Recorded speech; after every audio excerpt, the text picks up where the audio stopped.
Carl Lawson, rookie year, 8.5 sacks. Will he eclipse 8.5 in 2021? He's going to get 10.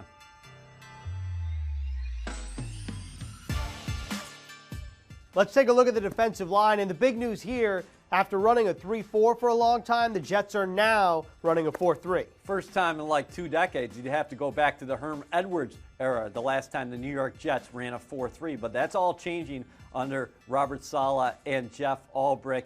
In free agency, Joe Douglas addressed the pass rush. The premier guy in the market was Carl Lawson. He signed here.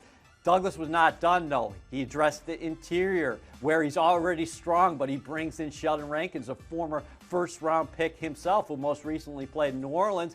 And then he added on the outside with a depth piece and a guy who's going to fit in very well in this locker room, Vinny Curry. And then he drafts Jonathan Marshall in the 6th round, the final of 10 picks in the 2021 NFL Draft. And if you were to say the defensive line is the strongest position on the Jets, and there's a very good case, the interior is the strongest. I love the interior because you bring in Rankins. 2 years ago, he had 8 sacks with the Saints, and he's feeling healthy.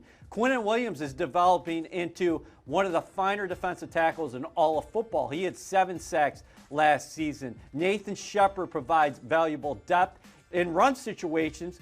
For my money, Lorenzo Fatukasi stops it as well as anybody in the National Football League. And you mentioned Marshall. I can't wait to watch him in training camp because he is an athletic freak. Yes, he is. 4'8", 140, 36 reps on the bench press. And I think what you love about the dynamic between Quinnen Williams and Carl Lawson is that they can play off of one another. Carl Lawson only had 5.5 sacks in 2020, but he led the NFL in quarterback hits. Lawson is not the longest guy in the world, but he makes up for it with his explosion. 20 career sacks. You go back to his rookie season out of Auburn with the Cincinnati Bengals.